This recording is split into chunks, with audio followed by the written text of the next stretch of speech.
By God's grace, you can have inner peace regardless of the challenges around you.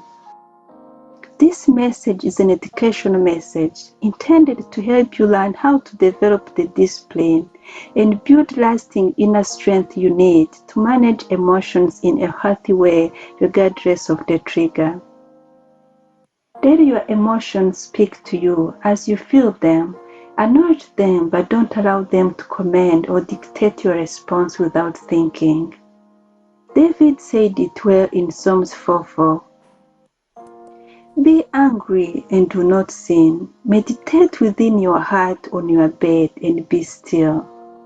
In other words, don't let anger control you. If something happened or someone wronged you, think about it before acting. As a start, be consciously diligent of what you allow into your thought and heart. Above all else, guard your heart, for everything you do flows from it. These are not my own words, but God's words through the wisest King Solomon. This wisdom words tells us to have inner self-discipline, to guard our heart, including our thoughts, emotions, and reactions as they determine our life path. Then you may ask, how can I do that? The phrase guard your heart means to be intentional about what you allow into your mind and life, such as filtering what you listen to, what you watch, and what you focus on, or what you allow to play in your mind over and over, especially in an unpleasant situation. Change your channel. Act as the saying, when you cannot control what's happening around you, challenge yourself to control the way you respond to what's happening. Only that's where your power lies, by choosing your attitude, your action, or careful responsive behavior toward what's happening. When you find yourself in an unpleasant situation, pray for peace of the heart. Don't start creating imaginable worst-case scenarios in your head. I remember one day, my partner called me in the evening and told me he would pass by me earlier that evening because he had a trip the next day. Since that saying have become just like a habit, I didn't think much about it. Some of you can relate to that poor communication, how irritating, even frustrating can get. Nevertheless, as the evening grew, him not calling or picking up the calls, I started wondering what happened.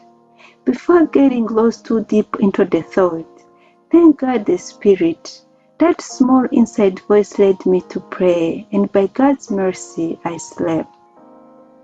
The next morning, our helper, who was supposed to take over the matters, called me asking about what we decided last night.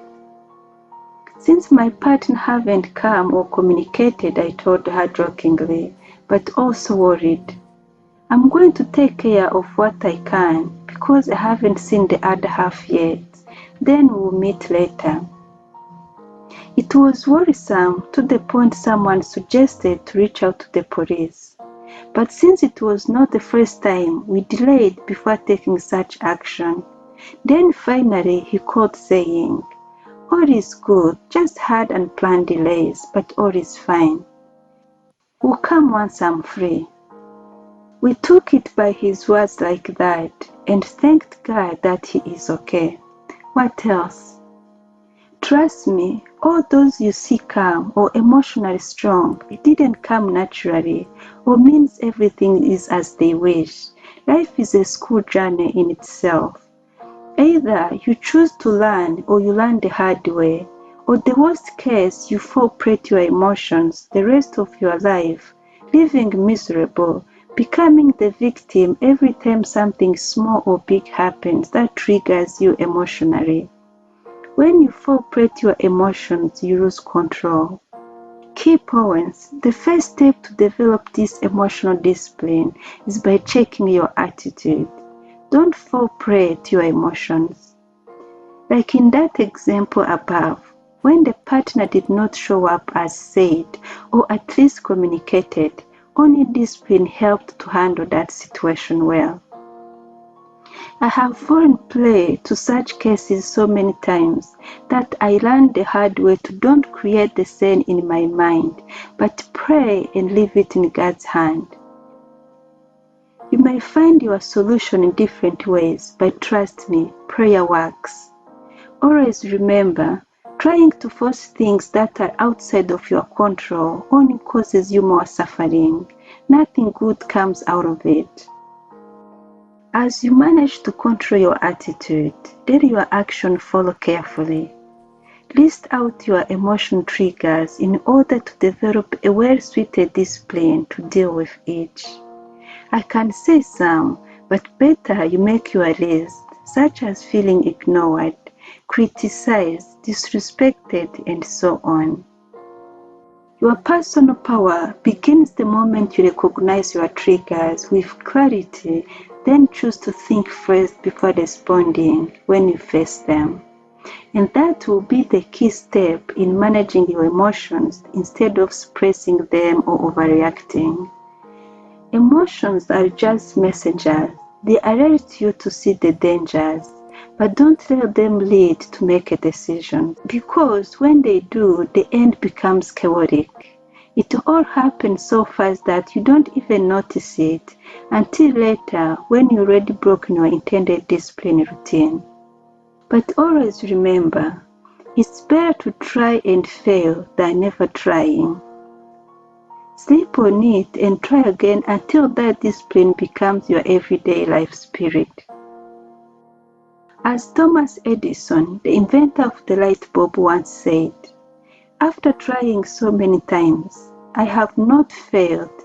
I have just found 10,000 times that won't work. Now, the whole world benefits from the outcome of those many trials." Write this somewhere as a reminder and look over it every time you feel like giving up. Stay focused no matter the setbacks. Sooner or later, if you don't give up, you will master it. In conclusion, keep this in your mind. Emotions are not the enemy. The problem comes when you allow them to lead. From now on, stay focused. Decide to always pause before responding. In that pause is where your power lies and how you choose to respond to what's troubling you in that specific moment.